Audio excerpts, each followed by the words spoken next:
Salut les amis, bienvenue sur notre chaîne où on propose des récapitulatifs pertinents et divertissants. Alors préparez-vous à grignoter, installez-vous et plongeons ensemble dans le monde passionnant de l'anime.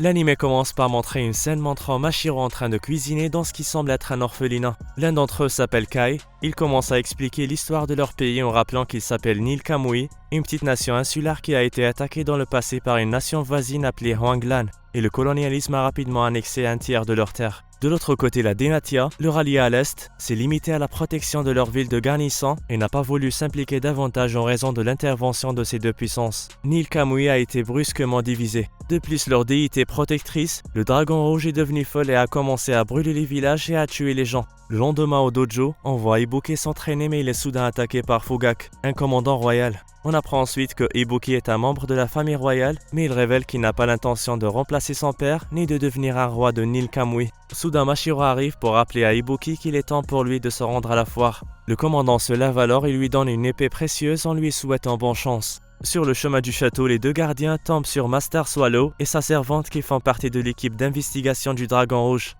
Plus tard, alors que les deux enfants achètent des bonbons, un troupe de Huanglan arrive en ville, dirigé par Lady Honk, transportant un artefact très particulier qui permet de communiquer avec les dragons, appelé The Eye of the Dragon. Alors qu'il marche, Ibuki commence à entendre la voix du Dragon Rouge qui lui demande de faire un pacte avec lui. Lady Honk explique qu'elle est venue dans cette ville dans le but de ramener la paix sur l'île avec leur artefact. Après le chaos que le Dragon Rouge a causé, continue de causer. Soudain, la dame aperçoit Ibuki et se demande pourquoi un garçon porte une épée malgré l'interdiction récente. La dame lui demande avec impatience de lui remettre l'épée, mais malgré le danger, Mashiro l'arrête pour éviter qu'une épée aussi précieuse ne tombe entre les mauvaises mains, ce qui fait que la situation se corse rapidement. Heureusement, l'armée révolutionnaire arrive et commence à attaquer les troupes de Huanglan. Une bataille féroce s'engage entre les deux camps et les soldats de Huanglan commencent à tuer des innocents au lieu de se concentrer uniquement sur les rebelles. Soudain, l'artefact s'envole et s'attache à Ibuki. L'un des soldats ennemis est témoin de la scène et poignarde Mashiro.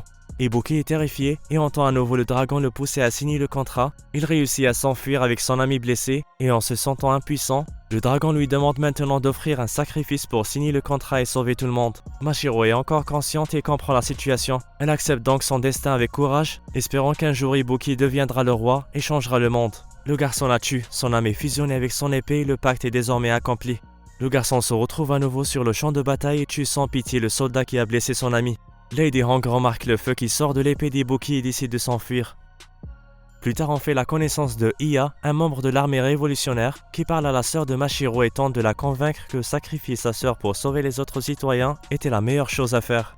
Soudain, Fugak arrive et emmène le trio dans sa cachette où il retrouve Swallow et sa servante Meryl. Ces deux-là se révèlent être des puissants guerriers qui, comme Ibuki, ont reçu le pouvoir du dragon noir et il n'existe que 30 chevaliers comme eux. Ce sont des représentants de l'armée de Denatia qui sont venus faire équipe avec les soldats d'élite de l'armée révolutionnaire, les Huanglan, afin d'enquêter sur les récents débordements du Dragon Rouge. Et comme Ibuki est le seul à pouvoir passer un contrat avec cette créature, ils vont l'utiliser pour atteindre leur but.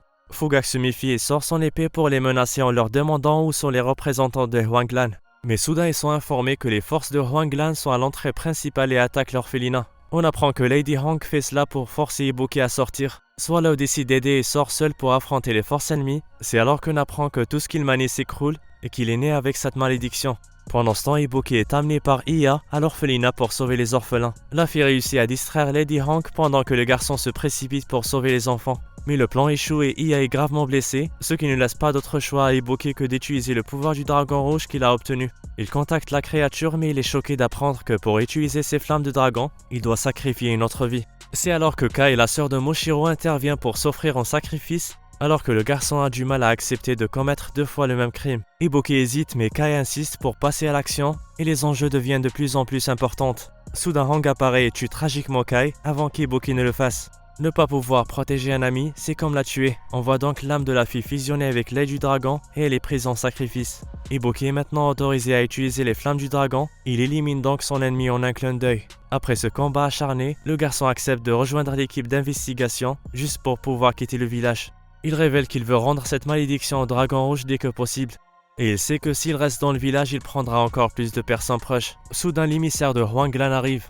Elle se présente sous le nom de Lu Jinhua, demande à notre garçon de devenir son ami et prétend faire partie de l'équipe d'investigation. Maintenant que les trois camps sont réunis, Swallow décide de se rapprocher de Lu Jinhua afin d'en savoir plus sur elle et l'invite donc à boire un verre. Le lendemain, ils se retrouvent tous pour commencer leur voyage. Meryl explique le chemin qu'ils vont prendre et sont maintenant à Shuka. Ils vont donc monter sur les éléphants pour aller à la ville neutre de Haiga au sud, car ils savent qu'un ami du dragon appelé Kakuraba y habite là-bas. La nuit, on voit Meryl montrer à son maître tous les détails qu'elle a pu avoir sur Lu Jinhua. Pendant ce temps, Ibuki évite Iya et ne veut pas en faire son ami, malgré le fait qu'elle lui ait demandé d'être son escorte. Peu après, il entre dans le territoire Huanglan, où Lu se fait attaquer par des soldats qui veulent se venger pour Lady Hong. Mais elle les tue facilement et nourrit son arme de leur âme. Peu après, ils atteignent leur destination, mais ils sont surpris par une commandante des forces de Huanglan, Lady Lashao, qui assiège la ville et prévoit de la prendre par la force. Par ailleurs, Lady Ulrika dirige une force d'assaut d'origine danoise pour briser le siège, ce qui signifie que tôt ou tard, la ville va se transformer en champ de bataille. L'équipe d'investigation a besoin d'un bon plan pour entrer, et après avoir étudié toutes les options, ils réalisent que la meilleure façon d'entrer dans la ville est de se faufiler. Non, sans blague. Lu et Ibuki partent en premier et réussissent à entrer. Au bout d'un moment, ils rencontrent Kakuraba, l'homme qu'il était venu voir, et il les invite à prendre le petit déjeuner. Le couple a rapidement pris contact avec le reste de l'équipe et les a emmenés au manoir où on les voit discuter. Kakuraba commence par expliquer que Haiga est une ville neutre et que les deux autres armées vont enfreindre leur règlement. Pour obtenir des informations sur le Dragon Rouge, l'équipe de négociation doit donc chercher une solution au conflit et mettre fin à la guerre. Ibuki propose une solution pacifique et veut négocier avec Lashao. Lu est totalement d'accord et Kakuraba se montre convaincu par cette idée. Comme prévu, on voit Iya et Ibuki rendre visite à Lashao avec une lettre d'excuse du seigneur, tandis que Swallow et Meryl sont en route pour rencontrer Lady Ulrika. Cependant, on apprend que Lu et Kakuraba ont trompé Ibuki en sachant que Lashao n'était pas intéressé par la négociation et n'avait pas l'intention de lire la lettre d'excuse. Leur intention dès le départ était de pousser le garçon à utiliser la malédiction du dragon afin de connaître la nature des flammes du dragon. Cependant, le garçon la supplie sagement de lire la lettre. Elle comprend alors que Kakuraba a proposé un traité de paix et elle accepte toutes les conditions qui y sont énoncées, ce qui signifie que la guerre est évitée. Compromis, le marchand réunit l'équipe pour leur dire ce qu'il sait sur le dragon. Il demande d'abord à Iya de raconter ce qui s'est passé lors de la première expédition de l'armée révolutionnaire. La jeune fille leur raconte tristement que Izun, le commandant, était lié par un golem de pierre géant et qu'il était persuadé de pouvoir ramener le dragon rouge, mais que l'armée a été entièrement anéantie par le monstre. C'est ce qui fait croire à Iya que le dragon rouge ne les sauverait jamais. Un flashback montre le dragon rouge informant Kakuraba qu'il laissera quelque chose d'important au volcan, mais les enfants hésitent à s'y rendre. Le lendemain, ils se réunissent à nouveau et Ibuki insiste pour y aller malgré le danger. Le reste de l'équipe est donc d'accord avec lui, et même Kakuraba et Ulrika n'ont aucun problème à les accompagner. Sur le chemin du volcan, Ibuki parle à Kakuraba de sa malédiction et du fait qu'il doit sacrifier quelqu'un de précieux pour pouvoir utiliser les flammes du dragon. C'est pourquoi il a ignoré ses coéquipiers juste pour les garder étrangers mais en sécurité. Pendant ce temps, Lashao est informée qu'un phénomène inhabituel se produit à proximité du volcan. Elle s'y rend donc avec ses soldats avant l'équipe d'investigation. En arrivant, elle comprend l'existence des créatures appelées Restless Ones, qui ont la capacité incroyable de marcher dans la lave comme si de rien n'était. Soudain, Lu arrive et tente de voler un artefact très précieux qui permet de faire perdre le pouvoir à toutes sortes de magies, sauf celle de Huanglan. Lashao tente de l'arrêter mais se fait trancher la gorge. La voleuse s'enfuit en laissant le commandant nager dans son propre sang. Le lendemain, on apprend que Ulrika a également été informée de l'existence des Restless Ones et qu'elle va donc enquêter sur cette affaire. La nuit, l'équipe d'investigation est attaquée par des créatures ressemblant à des zombies et ils sont apparemment ce qu'il appelle Restless Ones, habillés comme des soldats de Lashao. Et de nulle part, le commandant elle-même apparaît et Ibuki découvre qu'elle a été transformée en zombie. Une bataille féroce se déroule ensuite entre les membres de l'équipe et les zombies. Kakuraba suggère de se retirer, mais Ibuki ne veut pas quitter Lashao et apprécie le fait qu'elle l'a aidé. Malheureusement, jamais dans aucune légende un zombie n'est redevenu ce qu'il était avant, dit Kakuraba. Pendant ce temps, Lu nourrit son épée avec les âmes de personnes mortes. De retour à Ibuki qui considère le commandant comme une amie précieuse, et comme elle va certainement mourir, il veut la tuer afin d'invoquer des flammes du dragon rouge qui l'aideront à trouver le coupable. Cependant, l'armée révolutionnaire arrive à l'improviste et tue tous les zombies, sans savoir qu'ils viennent de ruiner le plan d'Ibuki de sacrifier l'âme de Lashao. Plus tard, les survivants se retrouvent dans une cachette où Ulrika commence à soupçonner Lu. Ils commencent alors à discuter de la situation qui s'avère bien pire que ce qu'ils pensaient. Beaucoup d'autres villages ont été tués par les zombies, en plus des soldats de Lashao. Et en reliant tout ce qui s'est passé, ils pensent que Izan et son armée de première expédition sont ceux qui se sont transformés en Restless Ones après avoir combattu le dragon rouge et que c'est ainsi que tout a commencé. Mais malgré tout cela, Ibuki ne veut pas reculer et se montre très déterminé à atteindre le sommet du volcan et à voir ce que le dragon rouge a laissé pour eux.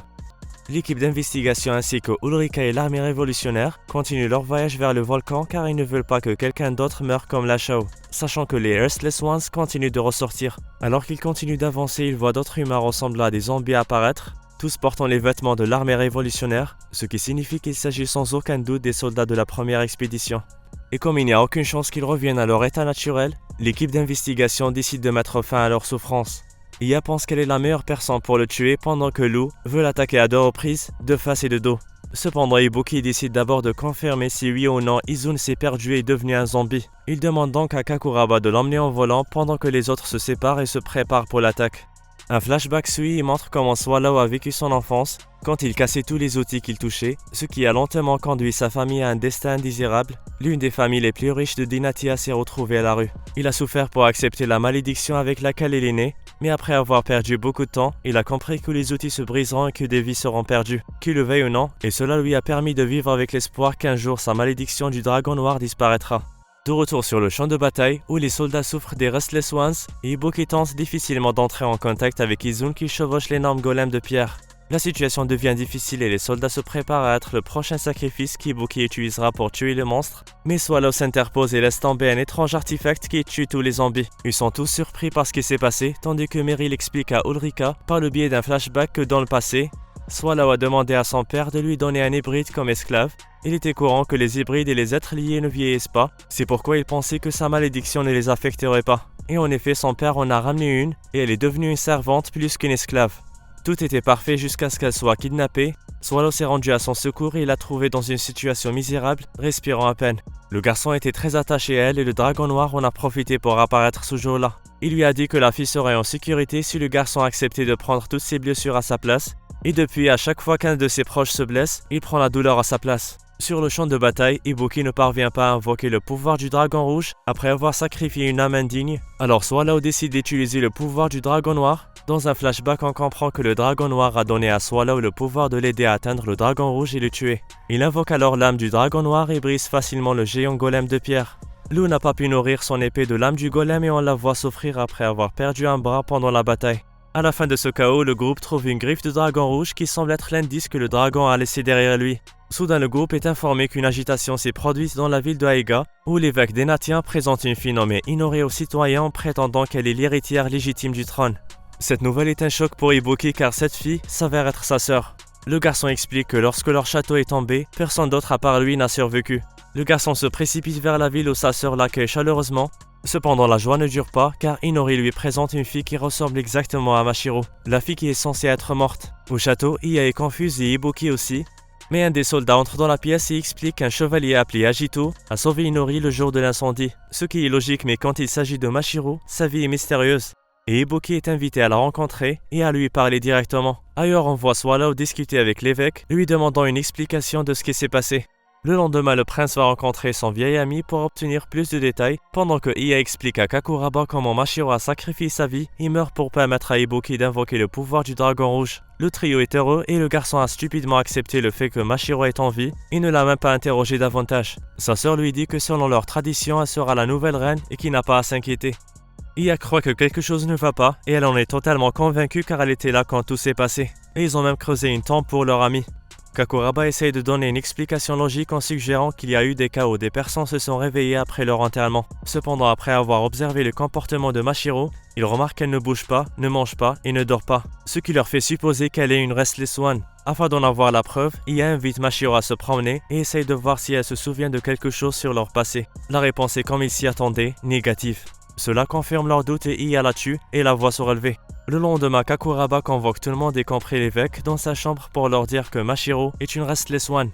Certains d'entre eux tentent de le nier, mais la scène où Ia l'a tuée a été filmée, montrant clairement comment elle a été assassinée. Ce qui soulève la question de savoir comment elle peut se trouver devant eux aujourd'hui. Ils restent tous silencieux jusqu'à ce que Inori entre dans la pièce et révèle que c'est elle qui a transformé Mashiro en Restless One. Ibuki emmène sa sœur dans une autre pièce et lui demande des explications. Là, Inori le choque en lui racontant ce qui s'est passé au château le jour de l'incident et comment le dragon rouge lui a accordé le pouvoir de créer la vie. Et comme elle savait que Mashiro était une personne précieuse pour lui, elle l'a ramené à la vie. Le garçon s'enferme dans une pièce et essaye de comprendre ce qui s'est passé. Et comment sa sœur lui a révélé qu'elle ne voulait pas devenir une marionnette de Denatia. qu'elle avait l'intention de s'opposer à eux et de guider l'armée révolutionnaire. Elle considérait aussi les membres de l'expédition comme des ennemis puisqu'il n'appartient pas à leur royaume et qu'il allait tôt ou tard le tuer.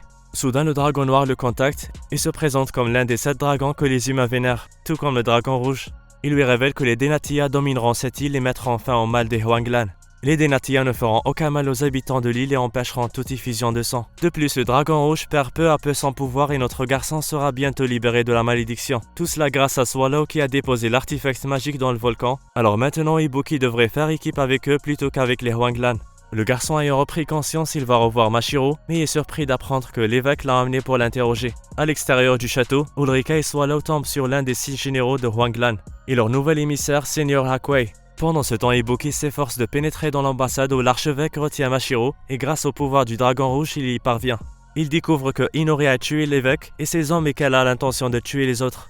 Elle lui révèle que l'épée de loup est capable d'avaler les âmes et d'infliger une mort dont personne ne peut se relever. La jeune fille a perdu la tête et veut tuer tout le monde, comme Lou et les membres de l'équipe d'investigation, puis ressusciter ceux qu'elle aime afin de créer un monde parfait pour elle. Cette idée folle effraie son frère, le poussant à concevoir un plan pour l'empêcher de la mettre à exécution. En même temps, il décide de faire semblant de la soutenir en attendant de pouvoir mettre son plan à exécution.